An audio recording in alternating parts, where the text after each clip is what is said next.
Come on in. Oh, did we start? Yeah. Watch your heads, Watch guys. your heads. And watch for coyotes because That's what I'm doing. that's what we're... This is the bewitching hour when the little coyotes come out. I'm Allison. I'm Cinnamon. And we happy are Valentine's wishing you a happy Valentine's Day. 2 episodes in a row. We told you we're back. We're back. We're in it. We're on it. We're doing it. Yes. We'll start with the weather. Hey Siri, what's the weather in Big Bear Lake on Valentine's Day? It's currently clear and 36 degrees. Temperatures are heading down from 34 to 28 degrees tonight. And that encompasses Valentine's Day because we're actually filming this the night before. But you knew Close that. enough. Uh, I'm trying so hard to block the ring we're light. trying. That's why we're. And I'm trying to block that By trying light. to block and the ring light, I'm going to be in center screen because that's where the ring is. Well, I'm editing, and you're going to notice I'm going to zoom in on me. And I hope to get a piece of your face, Cinnamon. I wanted to quickly share something that my physical therapist told me today because I'm those of you who've been following, longtime listeners, first time callers, followers. I go to physical therapy for the rabies shots that I got once upon a time. When Allison tried to rescue a feral cat and failed miserably because it bit me and then it can't be officially rescued and all sorts of stuff, but also ouch, apparently something, chances of rabies were on the table. Nil. Well, not after the shot for sure. Well, definitely not, but long-term damage to my shoulder apparently. Well, so they forgot to take we out. won't We don't want to blame anyone. litigation and such. Not really. There's no litigation. I'm not suing or anything. But just don't. It's interesting. No, I don't want to accuse anyone because we're in a small community and I don't know. I just know I'm going to physical therapy and my physical therapist, who I will not name because it is such a small community, maybe he's like, don't say my name. But we were talking about the Super Bowl today. Oh, were you? Yes, we were. And he's a big 49ers fan. And I was telling him, he's a 40. Well, because we're in California, so of course. Well, I thought it was cool because he was telling me the whole story about Brock Purdy. Brock Purdy's only 6 feet tall. That's why he was a third. Is it a third string? He was thread? the last pick in the draft. Yes, but he was the third. Like when he was drafted. Yes. He had he was supposed to. He had two quarterbacks ahead of him, but they both got injured. Oh, really? So that's how he got his. Oh, wow. Yes. So he's not even supposed. Wow, and he was amazing. And then he got injured. Did he? At the end of last year's elbow. They were kind of talking about that at the beginning of the Super Bowl. This wasn't his first year? Last year was, but he was out for injury, I guess, for part of it, was he? And now he came back, and his elbow's better than ever. They really thought, it's not gonna. Well, the commentators kept saying actually that his hand-eye coordination and his spatial awareness was off the charts. That was Mahomes they were talking about, which is true. No, they said that, but they also said that about Brock Purdy. Did they really? He really doubled down on it for Brock Purdy. He said something about Brock Purdy's visual. Listen, I believe I see you. Listen, those who know. On the subject of doubling down, but I will say that I'm trying to show off my heart earrings. I saw those. Those are very. And I'm wearing a heart necklace, and I'm wearing red, including something I love and close to my heart, literally and figuratively. Stu Leonard's hometown store. I've got my red heart. I got my red. This is also my Stu Leonard shirt because it's the brightest red. Allison gave that to everyone for Christmas this year. Wow. With some hometown goodies. I also have this genuine ruby ring. If you're a long-time listener, first-time caller, you know that this is not a ruby. And I had to take them to the courts of Etsy. And I get a full refund, but I got to keep the ring. Did you get a full refund? Yeah, I did. It was not a ruby. Well, I knew that, but I thought they were saying... they finally admitted in the email, they're like, well, there's a ruby in there, surrounded by glass. It's ruby red, if that counts. But didn't they... I thought originally they were like, leave us a good comment, and you're like, I'm not... Because you did not want to... They said... promote the scam to others. If you leave us a 5-star whatever, you can return it. And I said, no, I will. And so this went back and forth, and so... Can I just say, because they made it very easy, didn't they? They said, if you do a 5-star review, this will be over refund. This will be over with. And you... Uh-oh. I'm looking at these beautiful feathers, and you can see there's hawks and owls and maybe even... Where did you get these? This, well, it's a long story that I'm not going to bore our audience with today. I would be interested to know because Mom gave them to me. Oh, did you take them from Mom? She gave them to me as a gift. Did you take them from Mom? I did not. I was going to say the only person I know who has such an extensive feather collection is Mom. I didn't know you were collecting feathers. No, she gave them to you. She did. See, I knew that was going to be an issue. And I put Wait, them in... when did that happen? See, I knew that was going to be an issue. But I put them in the freezer because I do have a little bit of a germophobia going on. And I thought, oh, speaking of phobias, when I asked my physical therapist about the MRI I have to go to on the 26th, Claustrophobia. I said, I'm claustrophobic. It's going to be an issue. And he said, yes. Allison, I told you that already. After my car accident, they tried to put me in for an MRI. I got maybe like half of my forehead and I was like, I can't do this. He was like, no. He's like, if you have any kind of claustrophobia, you cannot do it. So what are the other options? He said the open air one. Yes. So I will call and ask. The Newport Beach has one. Okay, well, I started flipping out, and then they sent me to the open air one. Well, I'm going not to Newport Beach, so we'll have to see if the place I'm going has one. I'm going to call tomorrow, find out. Are you going here on the mountain or off the mountain? It's illegal to own an Allison, eagle feather. That's what I was trying to tell you. Look, I just say because Did you know that? Allison, that's such a non sequitur. Can you just answer No, my it question wasn't non first? sequitur to what we were talking about. Are you going to an MRI on or off the mountain? It's off the mountain. Okay. It is illegal to own a bald eagle feather. Did you know it's illegal? We don't know if that could be a golden eagle feather. I don't know what kind of eagle feather it is, but it made me anxious. It made me want to set these all on fire and run away because I was so upset. I'll set them on fire. Okay, we're moving on. Wildlife Watch. Wildlife Watch.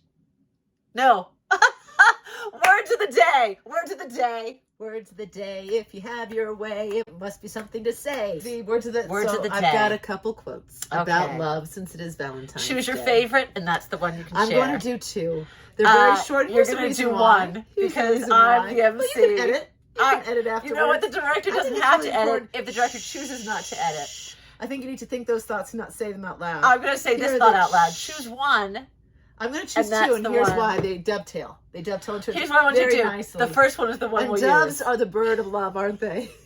They're the birds of peace. They're a peace bird. Peace and love. Well, go ahead. What is it? It's a dove is a bird of love. No, it's a bird of peace. What's the bird of love? There is no bird of love. The dove. I think it would be the bald eagle. One letter away from love. If you take the D away and add the L, what do you have? A bar of soap.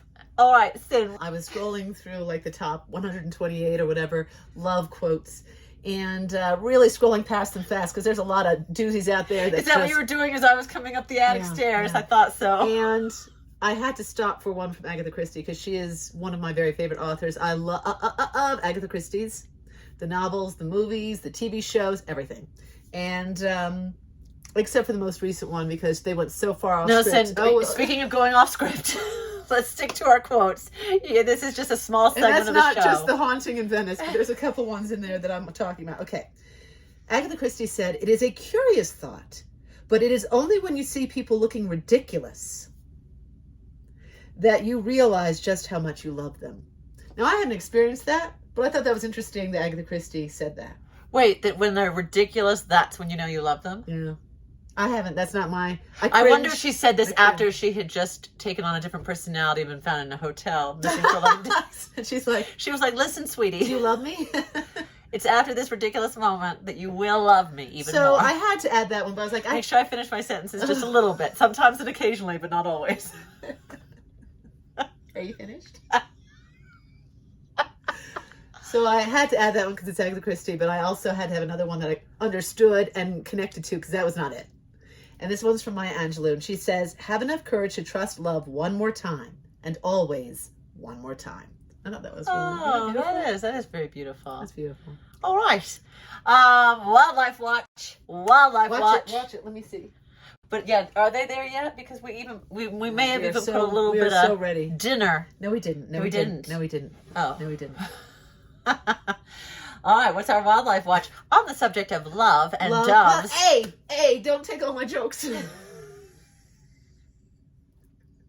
Speaking of lovebirds, love nests, and Big Bear's favorite couple, Jackie and Shadow. So if you know, you know. They are the bald eagle pair that are watched like hawks, but they are eagles, bald eagles. And they even have their own little 2 TV stations on YouTube, FOBBV, Camera 1, and FOBBV, Camera 2. It's Friends of Big Bear Valley. I have to say, here on the mountain, though, they are our local celebrities. And everywhere you go in, practically, that has a screen, they're on the screen 24/7. They're certainly on our TV. We keep them on the TV to keep an eye on them. Well, we were talking about the physical therapist. Yes, that they're celebrities. What were they saying at the... Oh, just that we're watching. But I did most of the talking. But here's something. It's because from now until the end of February, this is like the egg incubating. It's called Nest Watch. Yes, and then it's Pip Watch at the end of this month. When the babies are, yeah, by the end of this month. So here's something exciting. For the first time ever with Jackie and Shadow, there are 3 eggs. So that's very exciting. It is very exciting. And during our historic storm that we had sort of last week, 2 storms simultaneously. They came back to back at historic levels. So we had snow and every accumulation. We were snowed in for almost a week. Very much so. Here's what made it intense. The first day before this storm actually hit was pouring rain all day. So we watched as Jackie, who was on the nest most of the time, she is during inclement weather, she is on the nest most of the time. And she was drenched. And then the snow started. In the back of your mind, you Googled, you said they can get hypothermia. I Googled, can an eagle get hypothermia? Now, don't forget, as the FOBBV volunteers love to say, eagles are most populous in Alaska. And Alaska, obviously, is like a rainforest in most parts of Alaska. Well, in the Ketchikan area. Yeah. But certainly there are areas that are just tundra. But it gets lots of moisture. But when I Googled, can a bald eagle, get hypothermia, they were doing it more from the perspective of if they're fishing and they get wet from the water and then they're soaked in the water for a while. I think they were. I felt like she really did get. She was. That soaked. was the hard part because she's been in storms before that we've watched. Like a dry snow where she gets. But then it creates like a little igloo over. They actually call it an igloo. EAGLOO. And you think they do a lot of puns because they also do like nestorations when they are getting their nest. They're actually in the middle. If you watch now, guys, you'll see they are doing their nestoration because they're restoring. It's covered with snow instead of waiting for the snow to melt, which would probably happen this week because we're in the 50s this week. Yeah, very warm. Shadow is bringing sticks left, right, and center, and he's building on top of the snow. He's also getting as they say, he's trying to impress his lady. He's bringing the biggest sticks you've ever seen, and she looks like she's buried in sticks now. He brought some really big sticks. So speaking of buried, we stopped watching it during the storm, took it off the TV, and I made a promise to myself I wasn't going to watch it. It was so upsetting because here, the snow, you didn't see her head. She was below the level of snow. I thought she looked like she gave up. A couple times you would see her little beak come up. And what she did is she beat her record. She was on the nest for 62 hours. Days. Hours. That's more accurate. All right, current events. If you like your raisins, you don't like her. Ouch. Okay, so just really quick, if you're coming to Big Bear for Valentine's Day, I just want to tell you a couple things you can look forward to on the mountain. In the neighborhood. Not more current than that. Yes. I wanted to let you know that Nottingham's Tavern will have some live music and a special Valentine's Day menu. Peppercorn Grill, which is our local we've been there before. It's fancy nice. spot. They have a limited Valentine's Day menu just for the day. And if you want to go look at our visitors website to see what the official Big Bear Visitors Guide, what they're recommending, it might be the same as any day, really. They're saying you can hike, picnic. Did they copy paste this from the spring? Did they check FOBBV? Where would you picnic? But they also mentioned My Sister Bake Shop, which we actually love. I am going to check that out tomorrow. Shout out to Sister My Sister. Well, if you can hear me over Max, that is. They say you can go skiing for Valentine's Day. Well, someone got lazy on the tourist the visitors webpage. But enjoy your day up here. Lots to do. All right, so the last final bit, a little show and tell. I think you'll be surprised by this. Show and tell. I have to give a little shout out to look at this little heart. This is from my niece, Love Bug. She took she took a stone I found here on the mountain, and she painted it for me. It's a heart-shaped It is. And so I'm thinking of you, Love Bug. So sending love to Mom and Dad, the best example of true love that I know of. Anyway, on the subject of love you, Love Bug. Love you, Love Bug. Thinking of you. Do you know we're doing that, this is how we do heart hands, but the Generation Z does it differently. Well, they use their nails, and they've got about 4-inch nails to do it with. They do it. What's happening here? You're going to accidentally throw up a gang sign. They do it like They don't. It's honestly, if you look, they take their nails and they put their nails together. no. Like There's a little film where this mom has the husband and the boy on either end, and he's Generation Z, and she's like, "Show me how you answer the phone," and the husband's doing this, and the boy does this, and she's like, "Show me how you hang up the phone," and the husband does this, and the boy does this. "Show me how you roll down the window," and the husband does this, and the boy does this. And she says, "Show me a heart sign," and the husband does this, how we all do them, and the boy did like, it looks like that thing we do with the like it looks. It looks really different. I don't know how to do it though. So if you do, they had to have a give me a link workaround. to a tutorial. They had so to I work can- around their nails. I'm telling you, it He comes didn't have down to the nails. nails. Well, he was copying what the girls do to him. No, they build it up so every finger is used in a sort of a graduating. It's a very, but It sounds very complicated. It's like the reverse of what we do. It's just very different. And we're back. Do unto others As you would have them do unto you.